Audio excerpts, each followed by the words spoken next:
Untuk mengetahui bagaimanakah penanganan pasca terbakarnya kilang Pertamina RU2 Dumai, kita sudah terhubung melalui sambungan Zoom bersama Manager Communication Relation and CSR Pertamina Patra Niaga Regional Sumbagut, Pak Susanto Agus Satria. Ya, kita langsung sapa. Selamat siang, Pak Susanto. Ya, selamat siang rekan-rekan Metro TV di studio.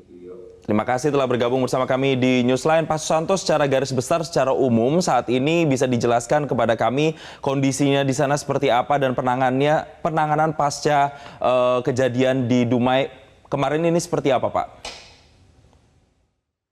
Baik, terima kasih. Mungkin untuk penanganan insiden yang di Dumai itu tadi seperti yang sudah disampaikan oleh Pak Taufik, itu sedang berjalan. Tapi saya akan lebih fokus kepada bagaimana pasokan BBM yang dipasok dari RU Dumai ke wilayah Pertamina Patra Niaga Sumatera bagian utara. Seperti itu, Mas. Jadi kalau untuk yang tadi insiden dan lain-lain seperti yang disampaikan oleh Pak Taufik seperti itu sedang berproses. Tapi saya akan lebih fokus kepada pasokan BBM apalagi di saat Ramadan dan Idul Fitri ini yang dipasok dari RU2 Dumai. Itu mungkin. Iya, betul Pak Susanto. Pasokannya juga ini memang menjadi pertanyaan begitu ya, apakah menjadi terhambat karena insiden kemarin? Jaminan dari Pertamina untuk tetap menjalankan begitu, apalagi tadi Pak Susanto mengatakan bahwa iya ini sudah dekat mudik begitu ya, sedang Ramadan. Jaminan untuk pasokan di sana seperti apa, Pak Susanto? Iya, jadi terima kasih. Jadi dapat saya sampaikan bahwa Pertamina Patra Niaga baik itu pusat dan di regional Sumatera bagian utara ini kami sudah membentuk tim Satgas ya untuk menghadapi Ramadan dan Idul Fitri mulai tanggal 1 kemarin. Jadi pasca insiden di RU2 Dumai dapat saya sampaikan bahwa pasokan BBM untuk ke wilayah Sumatera bagian utara itu dijamin aman dan tidak ada terkendala. Jadi sebagai informasi bahwa RU Dumai itu mempasok BBM itu ke wilayah Sumatera Utara itu ke Kepri, Provinsi Kepri, Riau, dan juga sebagian Medan.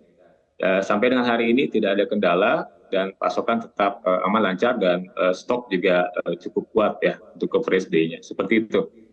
Ya, Pak Susanto, untuk secara lebih rincinya tadi sudah dikatakan wilayah-wilayah mana saja yang menjadi bagian untuk penyebaran BBM dari RU2 Dumai ini. Nah, kalau boleh dijelaskan, ini pembagiannya secara spesifik berapa banyak Pak yang harus didistribusi bahan bakarnya, Pak? Jadi kalau secara spesifik itu prognosa yang di sekarang bulan April ya, bulan April itu ada sekitar 367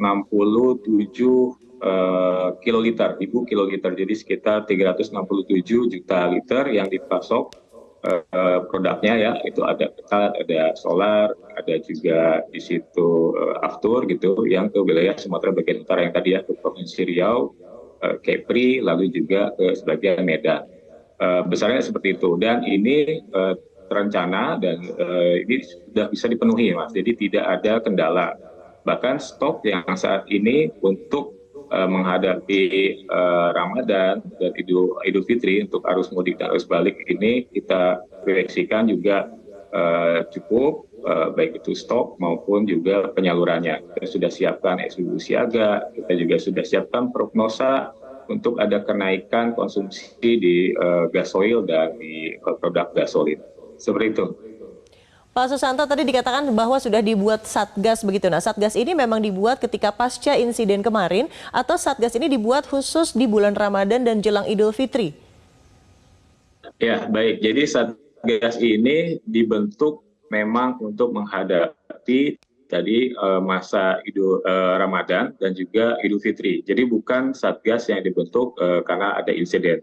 Jadi memang Satgas ini setiap ada hari-hari besar, terutama kayak seperti Natal dan Tahun Baru, lalu juga Ramadan dan Idul Fitri, kita akan membentuk Satgas untuk menjamin ketersediaan energi bagi masyarakat di Indonesia. Seperti itu. Baik, Pak Susanto, selain menjamin ketersediaan, bagaimana juga dengan jaminan harga? Karena selain pasca kejadian kemarin, juga ini kan momentumnya menjelang Idul Fitri. Apakah nanti juga akan ada perubahan harga terkait dengan jelang Idul Fitri, pasokan BBM-nya, Pak Susanto? Ya, Jadi kalau untuk seperti kita ketahui ya, kalau untuk mengenai harga, tadi ada harga yang ditentukan oleh pemerintah seperti harga Pertalite dan juga solar, dan ada harga yang juga mengikuti bagaimana harga tren pasar dunia yang disandingkan dengan MOPS dari Singapura. Jadi mengenai harga, kita kalau untuk yang solar dan Pertalite itu akan mengikuti bagaimana kebijakan dari pemerintah, karena itu merupakan barang subsidi. Sedangkan untuk yang Pertamax dan juga produk non subsidi lainnya, kita akan mengikuti harga tren minyak dunia. Tapi hingga sampai saat ini tidak ada penyesuaian harga sampai dengan hari ini, dan kami jamin bahwa apa yang dijual di SPBU Pertamina itulah harga eceran kepada konsumen gitu ya. Jadi kalau misalnya ada yang menjual lebih dari harga eceran ada konsumen, itu bisa disampaikan kepada Pertamina. Begitupun halnya dengan LPG yang ada di lembaga penyalur, baik itu lembaga penyalur subpenyalur maupun agen. Begitu, Mbak.